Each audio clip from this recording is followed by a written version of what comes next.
Hi everyone, and welcome to Eric's Electronics Workbench. So AC line isolation transformers used during testing and repairing electronic devices are certainly easy to find.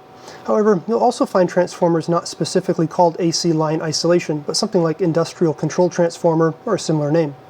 And if you shop around at surplus yards and such, they can turn up rather inexpensive, especially compared to transformers sold specifically as an AC line isolation transformer. But the voltage ratings may seem less than straightforward, not simply showing 120 primary or 120 secondary, or 240 volts primary secondary, depending on your location in the world. So can these industrial transformers also be used as a line isolation transformer? Well, yes they can if the primary and secondary have appropriate voltage taps, and the windings create the appropriate ratio. In other words, the turns ratio is 1:1. Now, if you want to step the line voltage up or down, then ratios other than 1:1 would be needed, and often these industrial transformers will do this. Also, the VA rating, or volt-ampere rating, needs to be appropriate for your particular setup. And the transformer's frequency rating, of course, needs to match your AC line frequency. I'm in North America, it's 60 Hertz here. Other locations in the world use 50 Hertz.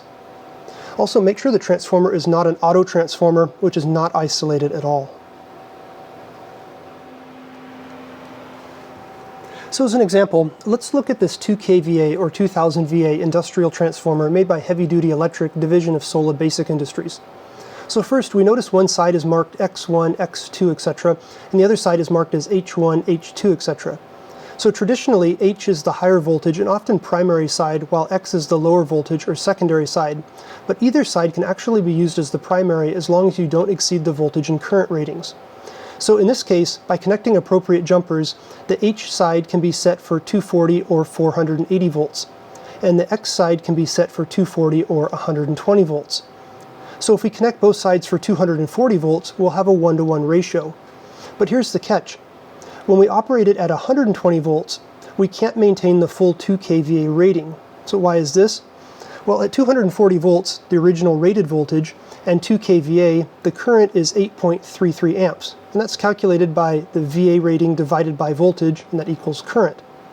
But if you use 120 volts, so we're under that marked 240 volt rating, so there won't be any problem with the voltage.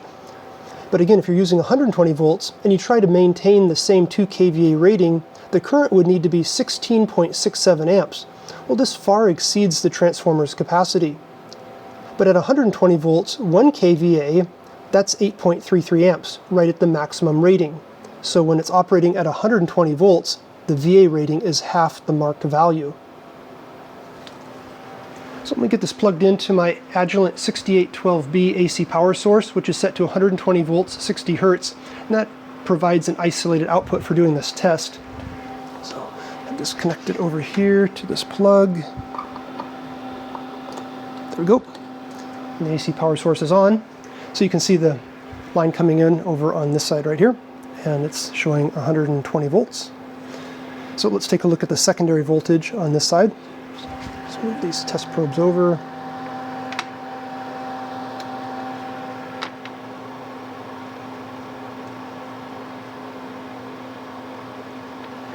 And there you go. So 119.98 right at 120 volts. Now if I increase that voltage back to the 240 volt, the original rating, which I can do, make my way over here to the AC power source. Voltage 120, and we're going to change that to voltage 240. There we go. So you can see the result, it's 239, so very close to the 240 volts. So obviously it works with the configuration as it's marked on the data plate, but it also works at the lower voltage. So I'll set this back again here. Voltage 120. There we go. And back to 119.99, so right at 120 volts. So this particular transformer, set up for 240 to 240 volts, the 1:1 ratio, will work perfectly fine at 120 volts, but at 1 kVA max, as an AC line isolation transformer. So the important takeaway is that with any transformer, you need to pay attention to whether the VA rating needs to be derated depending on how the transformer is configured and used. And of course, we're working with potentially lethal AC line voltage here, so if you build something like this into a workbench setup, the transformer and all line voltage connections need to be properly enclosed and protected. Alright, so thanks for taking time to watch, and if you found this video helpful, you can let me know by giving it a thumbs up. And don't forget to subscribe because there'll be a lot of projects coming up in the near future. Alright, see you next time. Goodbye for now.